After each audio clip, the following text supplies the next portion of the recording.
بسم الله الرحمن الرحيم.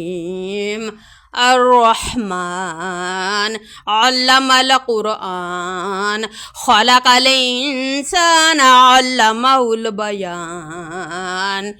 الشمس والقمر بحسبان والنجم والشجر يسجدان والسماء رفعها ووضع الميزان ألا تطغوا في الميزان وأقيموا الوزن بالقسط ولا تخسروا الميزان. والأرض وضعها للأنام فيها فاكهة والنخل ذات الأكمام والحب ذو العصف والريحان. فبأي آلاء ربكما تكذبان.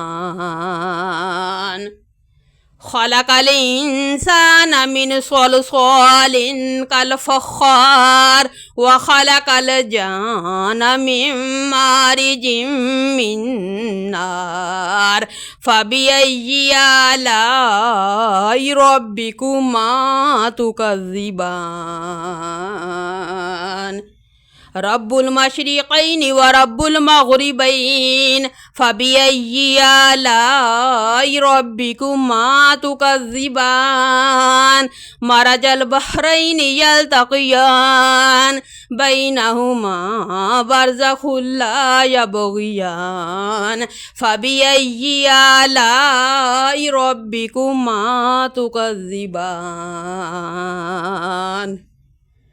يخرج منهما اللؤلؤ والمرجان. فبأي آلاء ربكما تكذبان. وله الجوار المنشآت في البحر كالأعلام. فبأي آلاء ربكما تكذبان.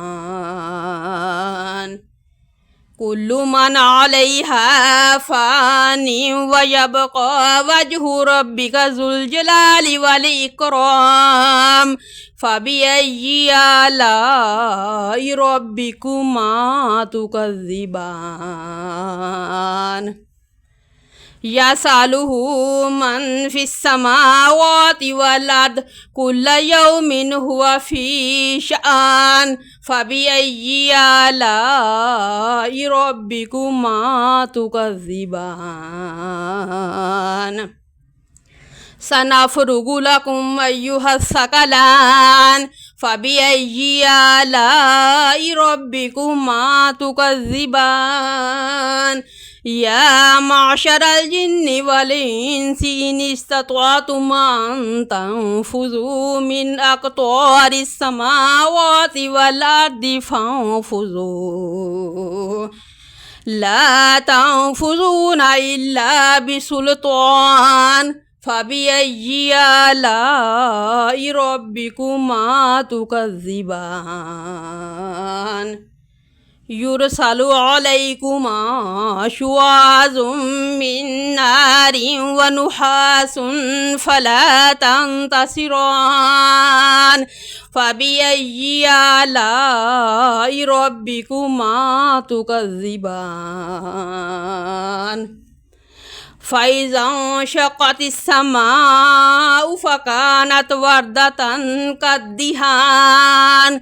فبأي آلاء ربكما تكذبان. فيومئذ لا يسأل عن ذنبه إنس ولا جان. فبأي آلاء ربكما تكذبان. يعرف المجرمون بسيماهم فيؤخذ بالنواصي والأقدام. فبأي آلاء ربكما تكذبان. هذه جهنم التي يكذب بها المجرمون يطوفون بينها وبين حميم آن فبأي آلاء ربكما تكذبان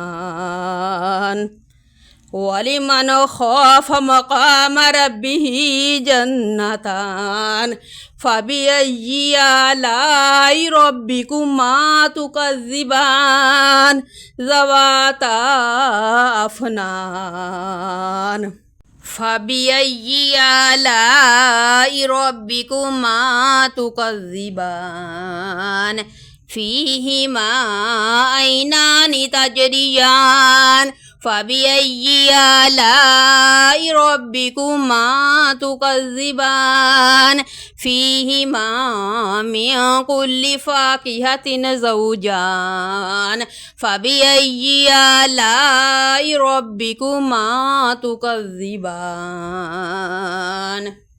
متكئين على فرش بطائنها من استبرق وجنى الجنتين دان فبأي آلاء ربكما تكذبان فيهن قاصرات الطرف لم يطمثهن إنس قبلهم ولا جان فبأي آلاء ربكما تكذبان كأنهن الياقوت والمرجان فبأي آلاء ربكما تكذبان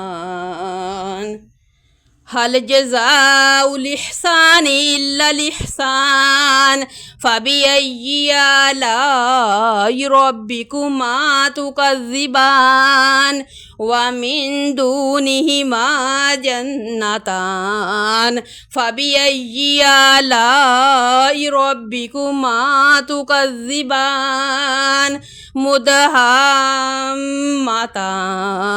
فبأي آلاء ربكما تكذبان فيهما عينان نضاختان فبأي آلاء ربكما تكذبان فيهما فاكهة ونخل ورمان فبأي آلاء ربكما تكذبان فيهن خيرات حسان فبأي آلاء ربكما تكذبان حور مقصورات في الخيام فبأي آلاء ربكما تكذبان لم يطمثهن إنس